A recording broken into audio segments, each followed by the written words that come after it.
Atos, capítulo o quê? 20. Vamos ler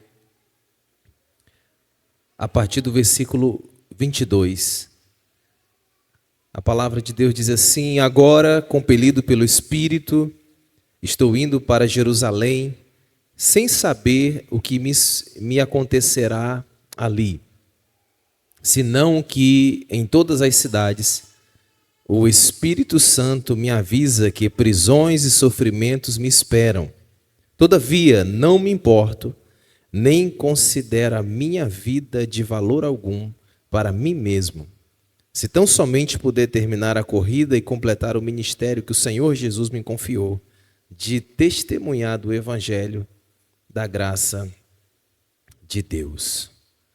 Diga assim comigo: Espírito Santo, revela a palavra do Senhor ao meu coração, que eu tenha clareza, que eu a entenda e que eu a pratique.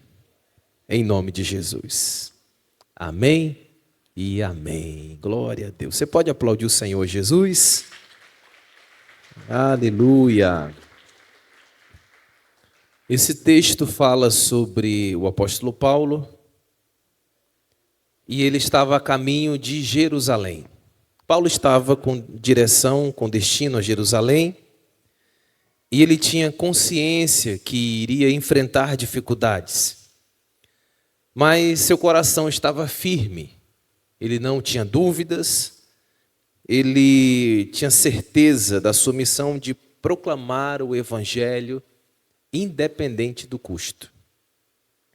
Isso deu tema à mensagem de hoje: custe o que custar.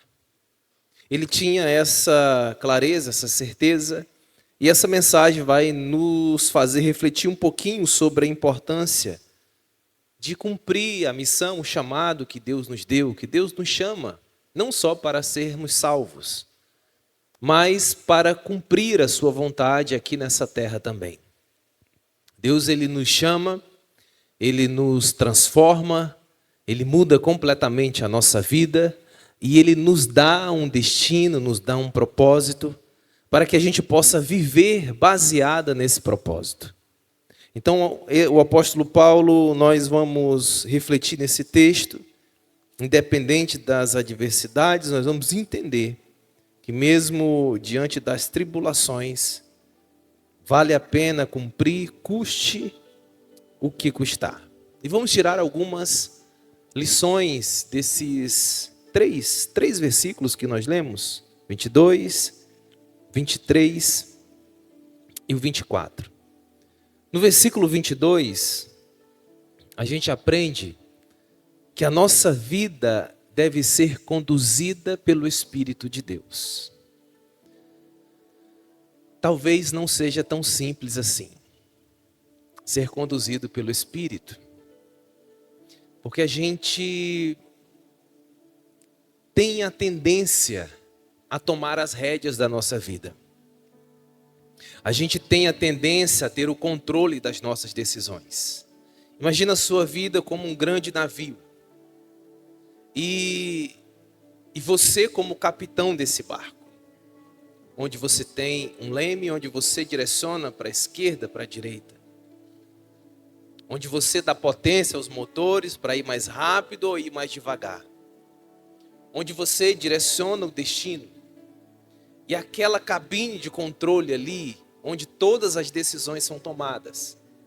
Nós geralmente estamos ali sentados naquele local. Onde todas as decisões das nossas vidas são tomadas. E nós não queremos abrir mão disso. Porque nós temos o receio, nós temos o medo de perder o controle daquilo que nós achamos que temos de mais valioso que a nossa vida. E Paulo está nos ensinando no verso 22. Agora compelido pelo Espírito. Agora, antes não. Antes Paulo era o condutor da sua vida. Paulo era quem direcionava a sua vida. Paulo era quem tomava as decisões, era quem definiu o seu destino. Mas ele se encontrou com Jesus a caminho de Damasco.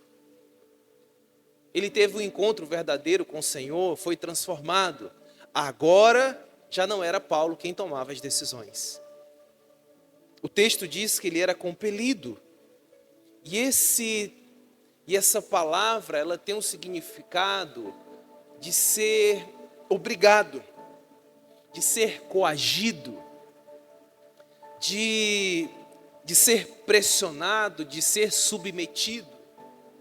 É alguém que perde o controle das decisões, perde a direção da sua própria vida. Esse é o apóstolo Paulo, guiado, compelido pelo Espírito Santo de Deus. Alguém que perdeu o controle, as decisões da sua própria vida. Já não era mais quem governava e quem comandava o destino da sua vida, mas era o Espírito de Deus. E há algo muito importante a gente entender sobre isso. É sabermos que existe a soberania de Deus na condução da nossa vida. Deus, ele é soberano. Deus está acima de tudo.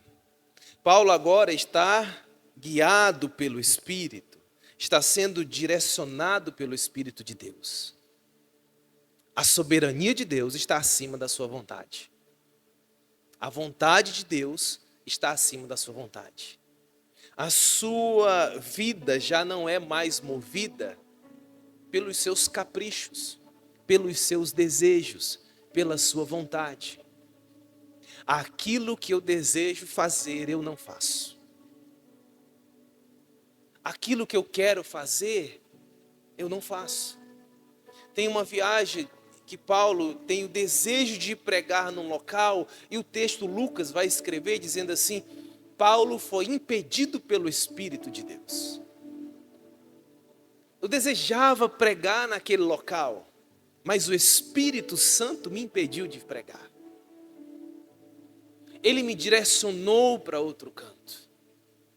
É você ter o desejo de ir para a direita e o Espírito Santo de Deus te empurra para ir para a esquerda. É você ter o desejo de ir para a esquerda e o Espírito Santo te empurra para a direita. É você ter o desejo de correr na sua vida com alta velocidade e o Espírito Santo diz: vai devagar. Não é tempo de correr, é tempo de andar. Não é tempo de andar, é tempo de ficar parado. Quantas decisões nós queremos tomar na nossa vida, quantas mudanças nós queremos fazer, e o Espírito Santo diz: não, é tempo de ficar onde você está. Quantas decisões nós queremos tomar que vai mudar o destino da nossa vida, e o Espírito Santo diz assim: não, espera aí, sou eu quem controlo a sua vida. É a soberania de Deus. Os seus destinos, a sua caminhada já não são movidas pelas suas emoções. A sua caminhada, a sua viagem é movida pela minha direção. Ser guiado pelo Espírito é entender que existe uma soberania de Deus que controla a sua vida. E isso já não é tão fácil de fazer, porque você precisa perder o controle de todas as coisas. É você permitir que o Espírito Santo te guie por todos os caminhos. É como uma criança que diz ao pai assim: pai, me pega nos braços e me leva. É como um filho que não sabe para onde vai. É como um bebê que não sabe o destino que o pai está conduzindo ele, mas ele confia, ele sabe que vai para um melhor lugar. E aqui nós entendemos, além da soberania de Deus, nós precisamos confiar no propósito de Deus. Deus é soberano, nós somos guiados pelo Espírito. Existe uma soberania de Deus e existe um propósito de Deus. Eu preciso confiar nesse propósito. Paulo não sabia o que iria acontecer em Jerusalém. Ele estava sendo compelido pelo Espírito para ir a Jerusalém. Ele estava sendo pressionado, obrigado a ir a Jerusalém. Ele não sabia o que aconteceria lá, mas ele confiava no propósito. Eu não sei o que vai acontecer, mas eu confio no Deus, no Espírito que está me conduzindo. Eu confio no Deus que está me levando. Eu não sei o que vai acontecer, mas independente do que está por vir, mesmo sabendo que o desconhecido faz parte da minha jornada, eu confio no propósito do Deus ao qual eu sirvo. É você ser guiado pelo Espírito. E muitas das vezes nós não temos clareza do que nos aguarda lá na frente. Deus está nos conduzindo, Deus está nos levando, Deus está nos guiando, mas eu não tenho clareza completa. Eu não sei de tudo. Eu até brinco, se Deus revelasse tudo, a gente não ia. Porque se a gente soubesse tudo que a gente ia enfrentar pela frente, a gente desistia. Porque a gente precisa ser forjado, ser fortalecido. A gente precisa criar musculatura espiritual para suportar as provações que vão acontecer. Então Deus não me mostra tudo. Mas eu preciso confiar no propósito. Deus vai te conduzindo. O Espírito vai te guiando. Ele é o seu guia, ele é a tua bússola. E ele vai dizendo, conduz a sua vida por aqui. E você vai andando, confiando nele. Confiando no propósito. Sabendo que ele está no controle de tudo. É como Deus fez com Abraão. Abraão, sai da tua terra. Sai da tua parentela. Sai do meio dos teus parentes. E vai para a terra que eu te mostrarei. Deus não mostrou a terra. Eu te mostro depois. Depois eu vou te mostrar. Depois eu vou te dizer o que vai acontecer. Ser guiado pelo Espírito é assim. É você não ter a clareza do que vai acontecer amanhã. Mas você tem confiança no propósito que vai acontecer amanhã. Eu não sei, mas eu vou. Eu não sei, mas eu confio. Eu não sei, mas eu me entrego. É você ser guiado pelo Espírito. Além de você saber que existe a soberania de Deus para te conduzir, você confiar no propósito, a sua decisão, as suas decisões, elas são baseadas na sua convicção espiritual. Sabe, um dos nossos maiores problemas, as grandes enrascadas que nós nos metemos, é porque as decisões que nós tomamos são baseadas em emoções.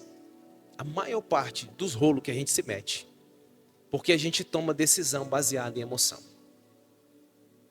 A gente é movido por emoção e se enrola.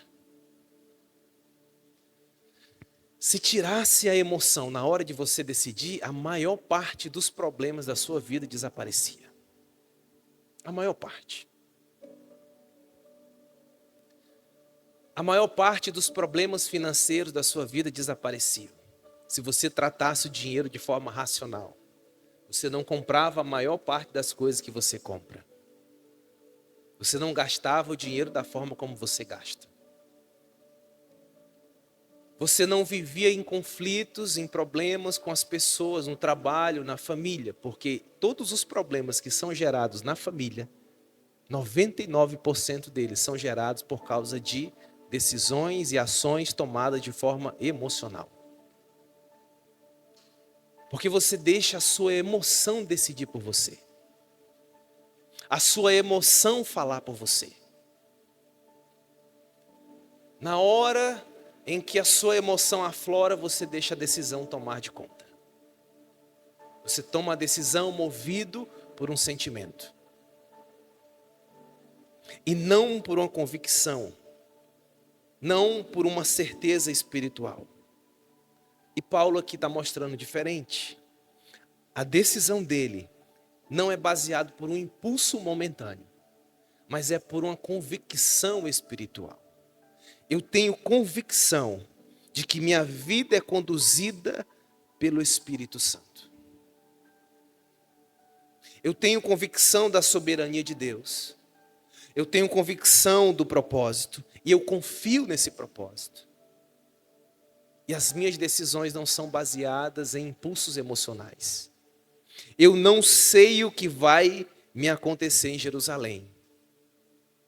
Mas o temor, o medo, a incerteza, a emoção não move as minhas decisões.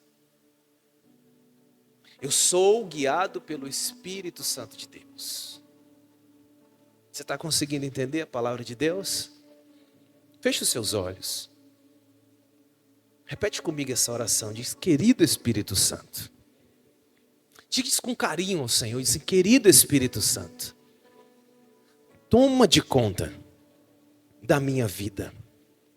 Toma de conta do controle de todas as minhas decisões. Me guia pelo teu propósito. Que todas as minhas decisões sejam baseadas na tua direção. Em nome de Jesus. Glória a Deus. Você pode dar um aplauso ao Senhor Jesus? Aleluia.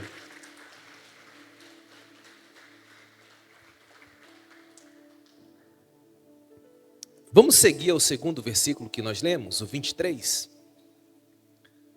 Se não, nós lemos o 22 que Paulo era guiado pelo Espírito a ir a Jerusalém sem saber o que iria acontecer. Ele não tinha certeza do que iria acontecer. A única coisa que ele sabia, senão que em todas as cidades o Espírito Santo me avisava que prisões e sofrimentos me esperam. Aqui o apóstolo Paulo nos ensina das certezas das tribulações. Eu não sei o que vai acontecer, mas eu tenho certeza de uma coisa: eu vou passar por tribulações. Como vai ser essa viagem? Eu não sei o que vai acontecer naquela viagem, mas eu sei que eu vou passar por sofrimentos e sei que vou passar por tribulações. Aí uma pessoa, na sua racionalidade, o que ela faz? Ela não vai. Você está sendo direcionado a ir para um local que você não sabe se vai acontecer algo de bom, mas você tem certeza que vai passar por sofrimentos e tribulações, você não vai. Alguém te faz uma proposta de emprego, de mudança de cidade. Você está na sua casa, você tem sua família, você tem seus pais, você tem seu esposo, sua esposa, seus filhos, você tem sua casa, você tem seu carro. Às vezes passa algumas dificuldades, mas você tem sua vida estruturada. E alguém chega para você e te faz uma proposta. Olha, eu quero fazer uma proposta para você. Muda de cidade. Eu quero que você mude de estado e vá para tal cidade. Você vai morar nesse local. Ah, ok. Como que vai ser a minha vida lá? Olha, eu não sei como vai ser a sua vida lá. Eu só sei que você não vai ter emprego, nem vai ter lugar para morar. Você vai passar um perrengue, tribulações e sofrimentos. Tu vai? Não. Era mais ou menos o que estava acontecendo com Paulo. Paulo não tinha certeza do que iria acontecer, mas ele sabia, porque o Espírito Santo o avisou, que ele passaria por sofrimentos e passaria por tribulações. Nós aprendemos aqui que o Espírito Santo sempre nos revela os desafios. Sempre o Espírito Santo está conosco. Sempre ele revela os desafios. Sempre ele mostra. Paulo está dizendo que prisões e sofrimentos estariam pela frente. Paulo não foi pego de surpresa, porque o Espírito Santo revelou os desafios. E nós precisamos entender que Deus, Ele não esconde os desafios de seus servos. ele revela de forma progressiva, mas não esconde. Deus nunca engana a gente. O próprio Jesus diz assim, olha, no mundo vocês terão aflições. Ele olha para aqueles que estão querendo seguir a Ele e diz assim, olha, antes de você me seguir, você tem que calcular o preço. Calcule o preço para ver se você consegue pagar. Seguir a Jesus, Jesus estava explicando, me seguir é como alguém que vai construir um edifício, mas ele precisa calcular se ele vai ter condições de terminar essa construção. É como alguém que vai sair a uma guerra e ele precisa ver se tem exército suficiente para vencer a batalha. Jesus diz, olha, se alguém quiser me seguir, tem que negar a si mesmo e tomar a sua cruz. Jesus não engana ninguém. Deus não esconde os seus desafios. O Espírito Santo sempre revela o que vai acontecer pela frente, de forma progressiva. Ele sempre diz para você.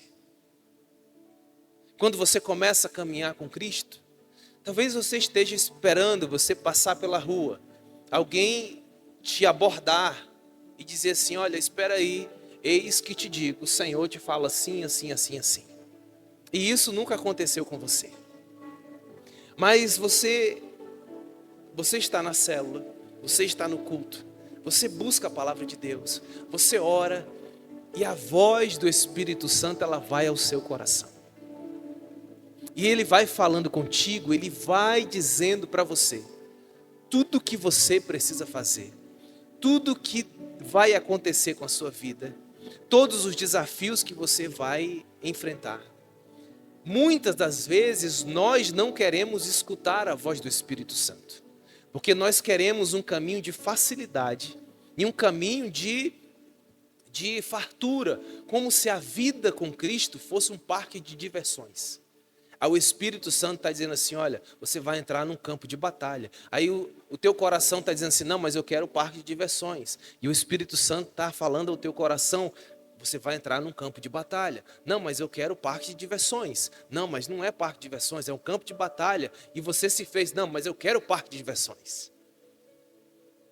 Não é porque o Espírito Santo não falou com você. É porque você fechou o seu coração e não deu ouvidos à palavra do Senhor. Mas Ele sempre revela os desafios aos seus servos. E você precisa ter maturidade para aceitar que as tribulações são inevitáveis, que os sofrimentos são inevitáveis. O que você precisa entender é que, como um bom soldado, você está sendo treinado para enfrentar batalhas. Um soldado não é treinado para ficar sentado no sofá em casa assistindo televisão. Um soldado é treinado para enfrentar batalhas.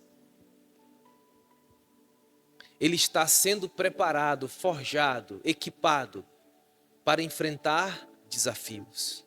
E o Espírito Santo sempre revela. Porque o sofrimento faz parte da missão.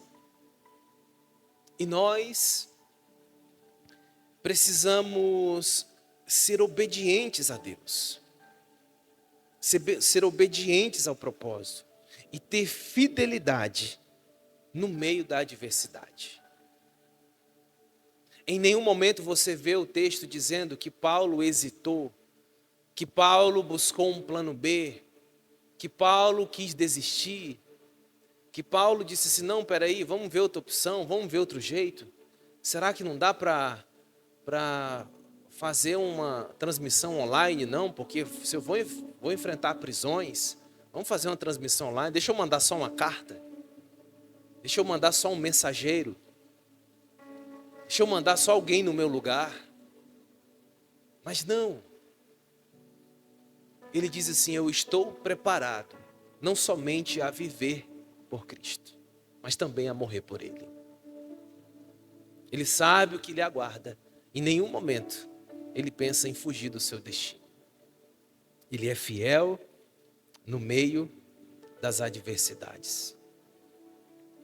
E o verso 24, nós lemos o 22, lemos o 23, e chegando no 24, todavia, não me importo, nem considero a minha vida de valor algum para mim mesmo, se tão somente puder terminar a corrida e completar o ministério que o Senhor Jesus me confiou, de testemunhar o evangelho da graça de Deus. O apóstolo nos ensina a ter determinação para cumprir a vontade do Senhor. Você precisa ser determinado para cumprir o que Deus deseja para você. Aqui a gente aprende no verso 24. Paulo deixa claro o desprezo pela própria vida. Ele considera tudo mais importante. O propósito, o cumprimento do seu ministério, mais valioso do que sua própria vida. A minha vida não tem valor algum se eu não conseguir cumprir a vontade de Deus. Tem uma frase de um pastor que eu não recordo agora quem falou,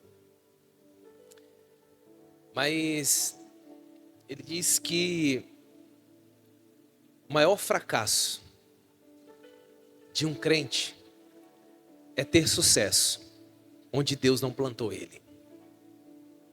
Esse é o maior fracasso. É você ser bem-sucedido onde Deus não quer que você seja. E Paulo está ensinando isso. Ele está dizendo assim, olha, se a minha vida for usada para outra coisa que não seja aquilo que Deus me plantou na terra, ela não serviu para nada. Ela não tem nenhum valor, ela não serve. Ela não serve para nada. É o desprezo que Paulo tem pela sua própria vida. O que eu tenho de mais valioso não é a minha vida, mas o propósito que Deus determinou para ela. E se eu não usá-la para cumprir esse propósito, eu fracassei. Eu fui um derrotado. É isso que o apóstolo Paulo está dizendo. Se eu não cumprir a minha missão, eu falhei naquilo que Deus determinou para mim. É você como ver um bombeiro. Um bombeiro, ele entra em um prédio em chamas para salvar a vida de alguém desconhecido. Ele coloca em risco a sua própria vida para salvar a vida de quem ele não conhece. Mas esse foi o propósito pela qual a sua vida foi colocada. Ele tem uma missão. Ele tem que resgatar quem está lá dentro vivo. Nem que para isso ele tenha que dar a sua própria vida. Então nós temos que entender isso. Paulo está ensinando isso, o desprezo pela sua vida. Que ele entendeu que ele precisa cumprir o chamado, e isso era o que impulsionava. Isso é o que o fazia seguir em frente. E isso é o que tem que fazer você seguir em frente. É isso que tem que fazer você seguir. É isso que tem que fazer você levantar a cada dia. Não é, entenda algo. Eu sei que é importante e você tem que fazer e lutar por isso. As coisas que são terrenas, elas têm um começo e têm um fim. Não invista toda a sua vida naquilo que tem fim. Jesus diz que essas coisas, a traça e a ferrugem, consomem, corroem, destroem. Mas os tesouros que nós devemos juntar são aqueles tesouros que são eternos. Porque isso não acaba, isso é eterno. Isso não acaba. Você trabalha 30 dias no mês, não 30 dias, que tem um fim de semana. Mas você trabalha o mês inteiro para ganhar um salário que ele dura poucos dias.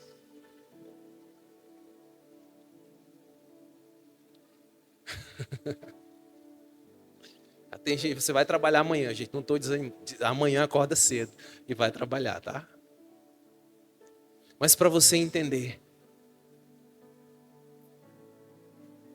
entenda isso. Você trabalha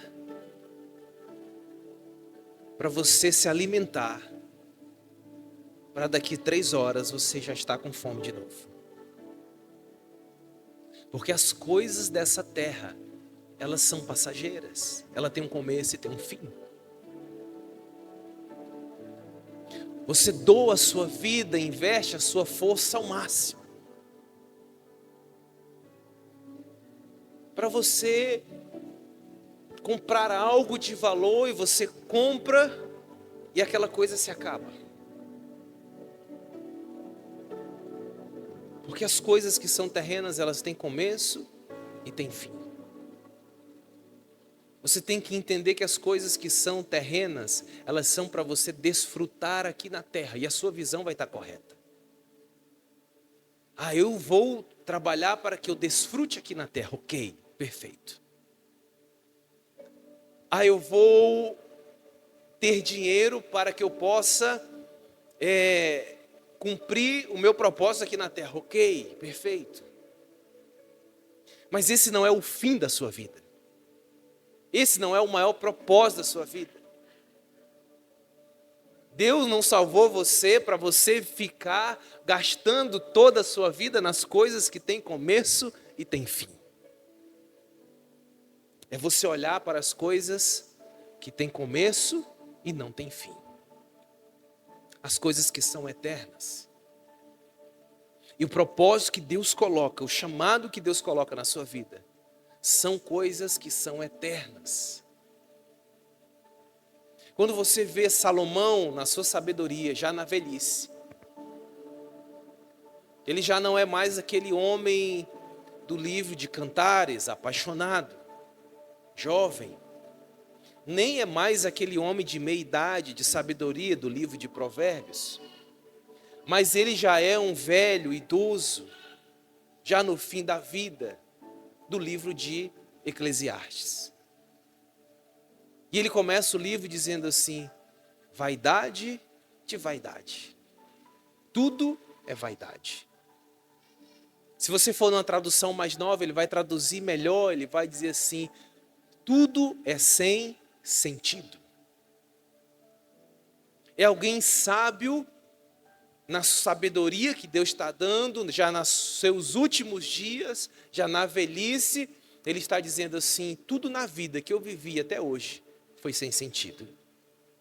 Um rei influente, com muitas mulheres, muita riqueza, muito poder, com tudo que alguém na face da terra poderia ter o desejo de conquistar, Salomão tinha. Tudo. O que você pudesse imaginar que alguém na terra tivesse o desejo de ter, Salomão tinha. E ele olha para tudo aquilo ali que ele tinha, ele diz assim: tudo na vida é sem sentido. E não era alguém que não tinha falando, era alguém que tinha e possuía. Mas alguém que chegou na velhice e diz assim: tudo é sem sentido. Tudo é vaidade. A única coisa que vale a pena são as experiências que você tem com o seu Deus. Porque são as coisas que são eternas. E ele olha para o jovem, no final do livro de Eclesiastes, diz assim: jovem, lembra do seu Criador nos dias da tua juventude, antes que venham os dias da sua velhice. Os dias maus, o dia em que você já não vai ter força para fazer nada. Você está entendendo?